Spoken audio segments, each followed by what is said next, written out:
Welcome to more National League action on ABC Sport, and this week we feature an all-Melbourne match from the Albert Park Stadium. Well, after 1-point results in each of our last two programs, no doubt you'll be hoping for something good, and I'm sure that this match won't disappoint you. It's between two teams well in contention for berths in the finals. Nunawading Spectres a 12-4 record going into this match and second place on the table. Coburg's situation 10 wins, 6 losses, just outside the top 4 in 5th position. And at this stage of the season, with the 1982 finals only a matter of weeks away, it's a match that neither team can afford to lose, with Coburg perhaps under slightly more pressure to win the game if they're to go to Newcastle for the finals. Nunawading in the blue, Coburg in the gold. With me, Bill Owens. We pick it up well into the first half, and Coburg have had just the better of the early stages. 8.5 minutes to go, first half, 26-22. Scrigney. Lemons. 6 points to Ron Lemons. Palmer. Rose. And again, Coburg leading by 4, 28-24.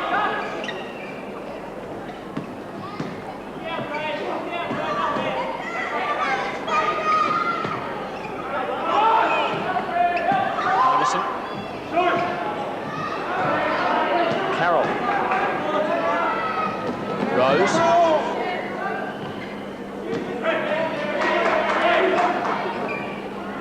Warner.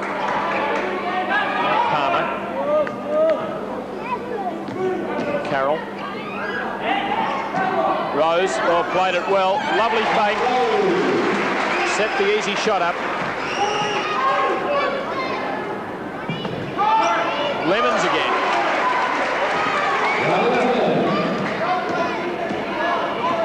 (30-26). Lewis.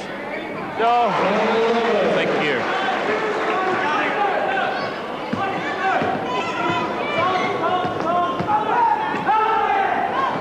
Emerson. And it's a score. Goaltending against Lewis then. I don't think it was going to go in the shot either. So 32-28. And we've seen 2 goaltending decisions against Coburg in this first half. Timeout called by Barry Barnes, Nunawading coach. Just under 7 minutes left. And Coburg leading 32-28.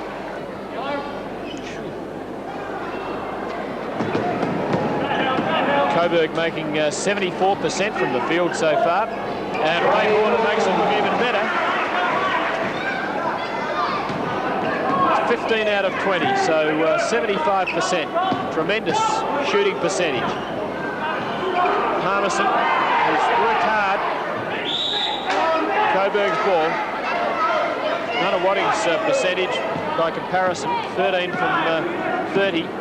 Prior to that little exchange, 43%.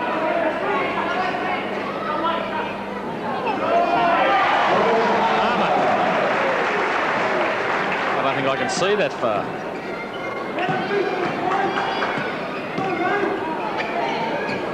And a bit of a gap appearing on the scoreboard. 36-28, 8-point margin. Lemons. Coburg's ball again. The reason they've stretched out this little gap is that Coburg are controlling the boards at both ends of the court. Palmerson's really the only rebounder that Nunawading have got. Warner goes over Harmison. Nearly fell in. Fox. Palmer. There we go again. Lewis, one-on-one here. Fox to beat.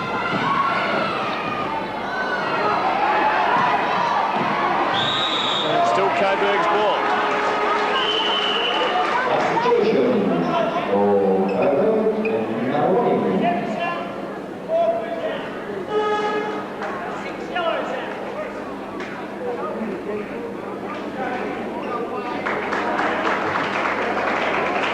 Brian Longstaff in for the first time. Warner receiving from Lewis. Armisen, well played. Coburg's ball. He's appealing to the referee, Bill Milne. He thinks that But Warner knocked the ball out of the court. Palmer.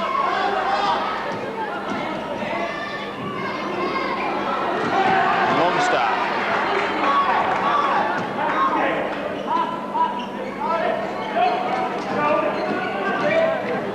Rose. Tom Lewis, who's not happy. Yeah, I think he said that he made, when he set the screen, he moved a little bit and wiped the offensive man off on it. Second foul. It's Benny Lewis. Still 5 minutes left in this half. He wouldn't want another one before half-time. Lemons. 10 points to Lemons. 12 to Harmison for Nunawading, and that's where their firepower is. Lewis gets fouled. Not too much doubt about that. So Benny goes to the line again. And with 3 chances, I think we can put the 2 points up on the board.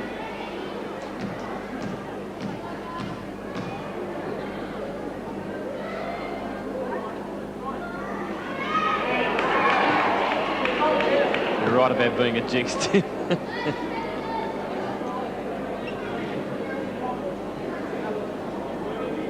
Billy Milton Hall's just moving some of the children back from the edge of the playing arena. Some of these guys are 6'10", weigh about 240 pounds, go crashing in and they do a bit of damage.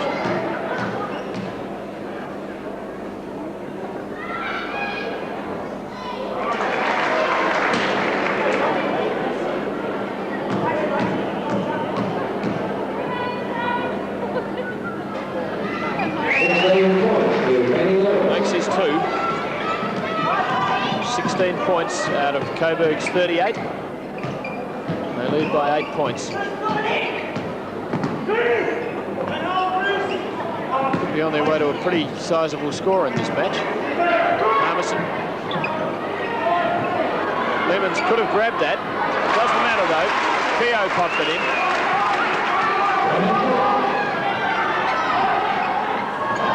Rose trying to get it into Borner. Joyce. Black. Keogh. Longstaff. Palmer.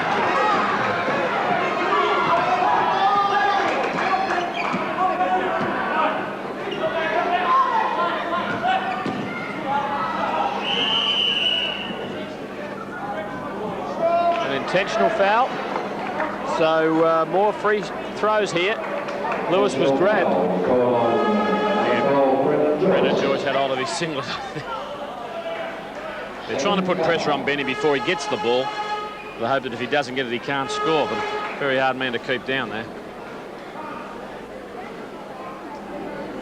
Peter Blight checks back into the game for Charlie Rose. Third time to the line for Lewis.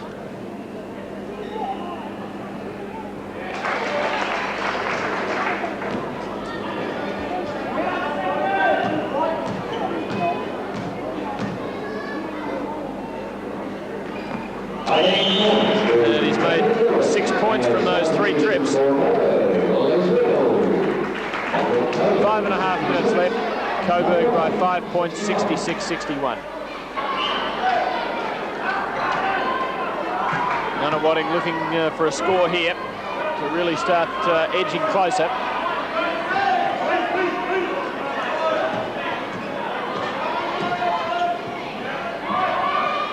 Coburg shooting percentage down to 52 from an early 74. Stacker.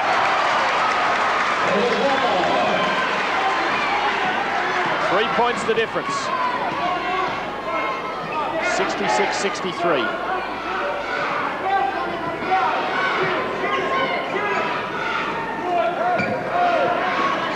Palmer.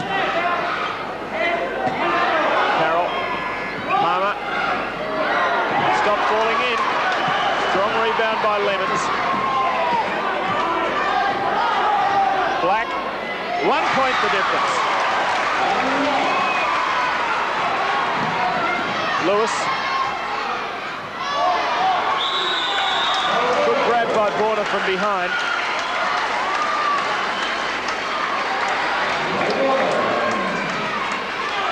Coburg really need to score here to steady down a little bit.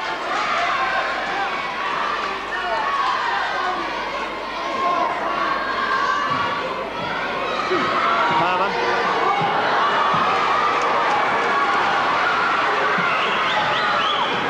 Keogh. Harmison. Extra step.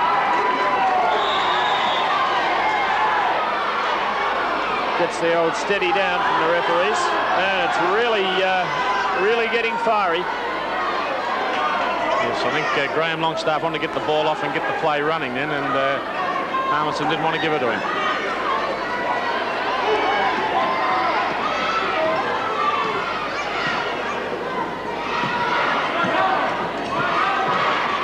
Carroll, corner. Carroll looking for the way in. Corner. Foul. Oh, Barry Barnes has gone Troppo over on the sideline, saying it was travel. If he looks angry now, you should have seen him 10 seconds ago. He really doesn't want to get a tech foul at this situation either. They've got back into the game. Corner, 3 chances here.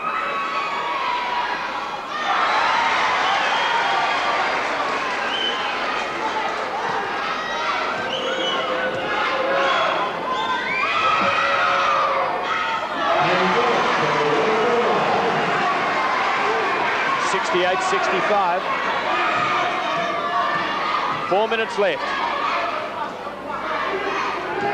Nunawading looking better in the last couple of minutes. Carroll, 2 shots. Yes, 2 shots to Alan Black. The 9th team foul against Coburg for the half.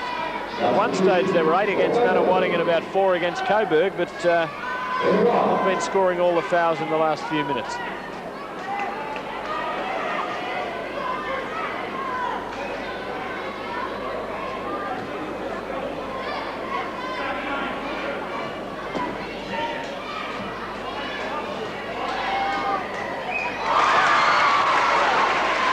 Out of 1. Peter Blight's just come back into the game for Ray Borner.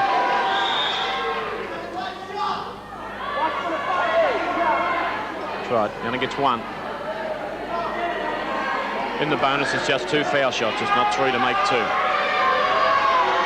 Coburg bench is very quick to let them know then. Still, it might become a 3-point play. 68-66.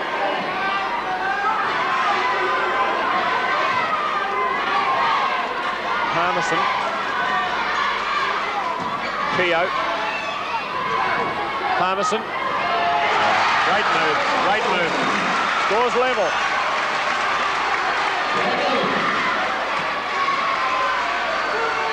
.27 points to Chuck Harmison.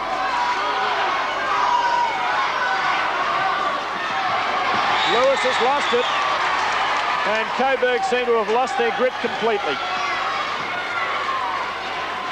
Black.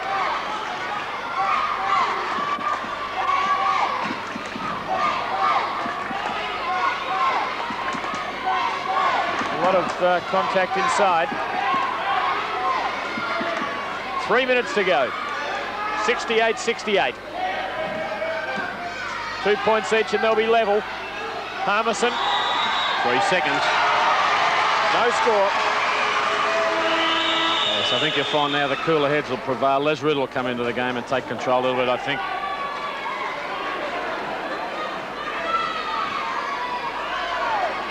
And Ray Borner's also come in.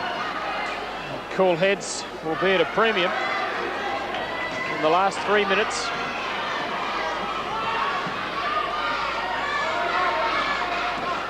Carroll.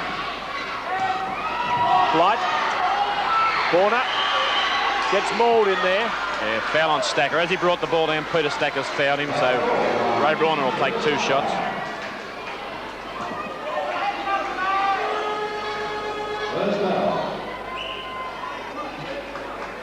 Rose coming back in for Coburg, replacing Carroll.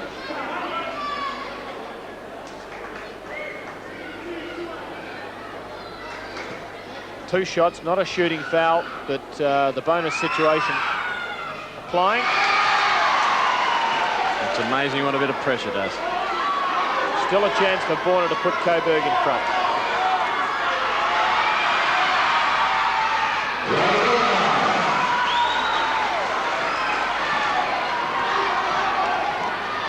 69-68. Stack up. Black. Theo. Harmison. Black. Theo. Gets around 2. Black. Theo. Oh, solid stuff. Lemons. Nunawading are in front. 20 points to Ron Lemons. Corner. Oh, how did that go in? He looked to be hopelessly off balance.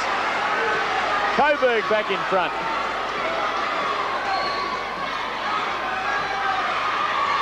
.105 seconds left.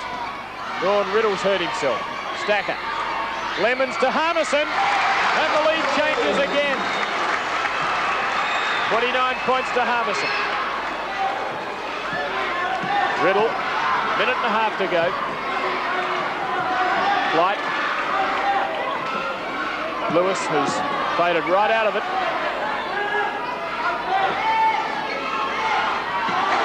Lemons knocking it away from Blight. Coburg's ball, though. 75 seconds to go. Nunawading leading by a point. Riddle. Lewis. Oh, what a shot! Damien Keogh couldn't do any more then. Coburg in front by a point. A minute to go. Coburg had gone to a zone. Oh, Whistle. He's going to call out on Charlie Rose for holding. And so it'll be 2 shots. I was about to say that fouls here are just not on. He was a bit unfortunate then because the rest of the team had gone to a 2-1-2 zone, and I don't think Charlie Rose had heard the instruction and followed Alan Black right through the key and fouled him. 53 seconds left. Black taking 2 shots. One will level it. And 2 will put them in front.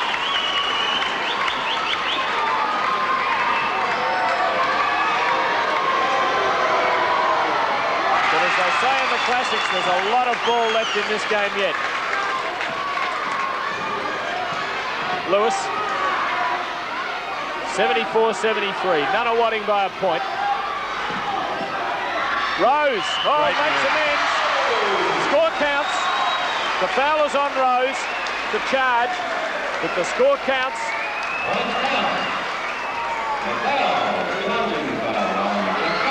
But of course that means 2 shots at the other end of the court. Timeout called by the Coburg bench. Coburg leading 75-74, but shots coming up, 2 of them to Nunawading, which changed the lead again with 40 seconds left. It's Peter Stacker to take the shots. He's under a lot of pressure. He can't put them in front. The best he can do is level the scores.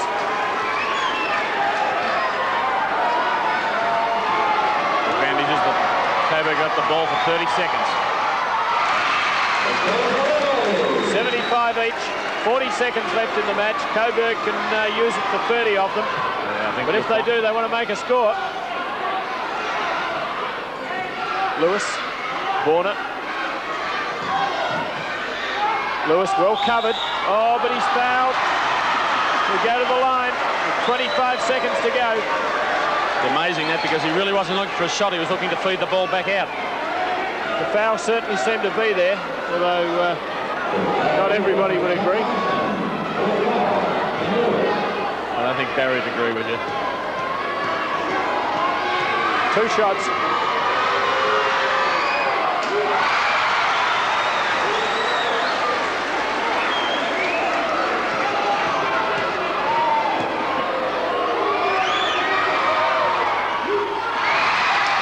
Coburg a point in front. 20 seconds left. Peter Stacker puts the finger up, says, let's wait for 1, but he's lost it. You'd see that coming. 10 seconds.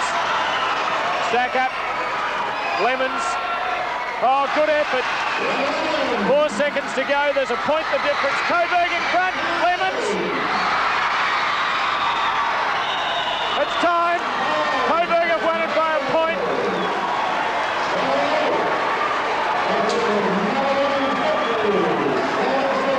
Coburg have won it by a point. 78-77.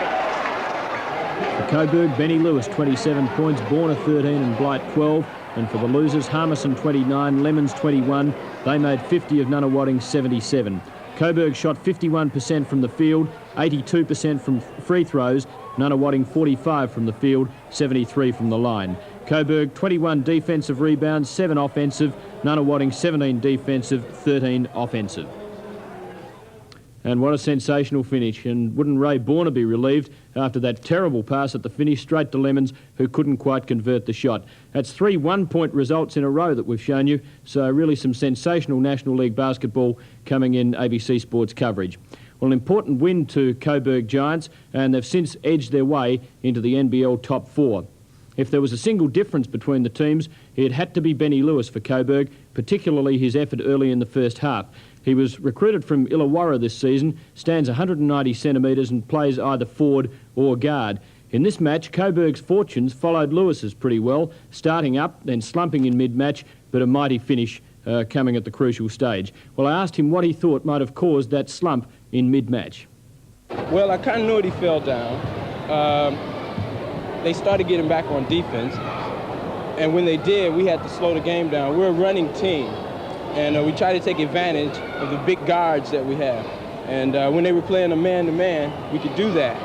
But when they changed to a zone defense, we had to bring our outside shooters into the game, our good set shot shooters. That's why you saw a lot of changes. Now, those set shot shooters don't run as well, but they're our best shooters. So we bring them in the game at that particular time, and they come in and they get 6 or 8 points right quick and keep us up on top.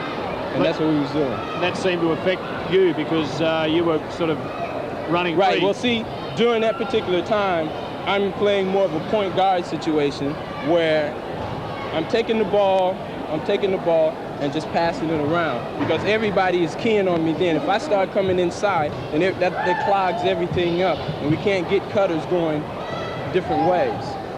Well, looking at the result, though, it was nice to get the points in the final analysis. Oh, yeah, definitely. We shot free throws very well as a team. We missed a couple. I missed one that I shouldn't have missed, but that's just how it goes, you know. We were a bit surprised to see you sitting on the bench twice when you had been going so well early on. Well, that's to give me a breather. Everybody needs a breather every once in a while because you tend to go stale and start pacing yourself. They wanted me to go hard most of the game, matter of fact, all of the game when I was in there. So what they do is take me out early in the late in the first half and early in the second half and bring me back in. You're having a great season. Are you happy with the way you're playing? I'm happy the way the team is playing. I'm just helping out. I'm trying to do the best I can. If they want me to score, I'll score. If they want me to pass, I'll pass. I'm doing whatever I can to help us win. We're trying to make it to Newcastle. That's what we're trying to do. Well, you've beaten one of the top teams in the league in this match. Do you think you can go right through? We're going to try. We've finished most of our road trips. All the rest of our games are right here in Melbourne. So if we can get all our games here at Albert Park, and we play here most of the time anyway, we'll have definitely a big advantage. Good luck, Benny. Thank you. And Benny's going to have a big say in whether or not Coburg Giants make it to Newcastle. If they do, well, he might be very decisive when the finals come around next month. Well, let's have a look at the league table. As I mentioned, Coburg have moved into the 4 since that particular match, but West Adelaide Bearcats still out in front with 17 wins from 21 matches, a great record. They're on 34 points. Geelong have been in magnificent form. They've dropped their first match in many, many weeks just recently, but holding second position with 15 wins from 19 matches on 30. Nunawading 30 points from 20 matches, and Coburg 28 points from 20. St Kilda outside on 26 points, Adelaide City 24, but they've got some matches in hand. Newcastle 24, Brisbane 18, on 16 Illawarra and Perth, on 12 Sydney and Canberra. Launceston have notched a third win with 6 points, and Bankstown on the bottom of the table. Field goal shooting situation, Al Green of West Adelaide in front, 189 at 58.2%. Kurt Forrester 156, also at 58.2, so on a shared there. Ken Richardson 107 at 57.5. Al Weatherly 164 at 57.1. Gordy McLeod 80 at 56.7. Leroy Loggins 189 at 56.6. Steve Breeny of St Kilda heads the free throwing, 22 made at 91.6%. Reg Biddings has made lots more, 107 at 89.9. Wayne Carroll 88.3. Jim Slack 87.8. Bill Runchy 86.2. Peter Sheehan of Bankstown 85.7. Reg Biddings heads the point scoring, 479. He's averaging 28.2 per match. Al Green averaging 25.9. George Morrow 25.7. Benny Lewis an even 25. Kelvin Henderson 24.8. James Crawford 24.8. And the rebounding, Georgie Morrow 15.9 per match, 286 overall. David Winslow averaging 13.2. Chuck Harmison 12.3. Jim Erickson 12. Kelvin Henderson 11.6. And Kurt Forrester 11.4. No details this week in the Trade Credits Most Valuable Player Award. The National League has decided to postpone publication of voting until the season ends, so that the announcement will come as some sort of a surprise. Well, that's it for this program. In a fortnight's time, another big match between St Kilda Pumas and Newcastle Kern Falcons. See you then.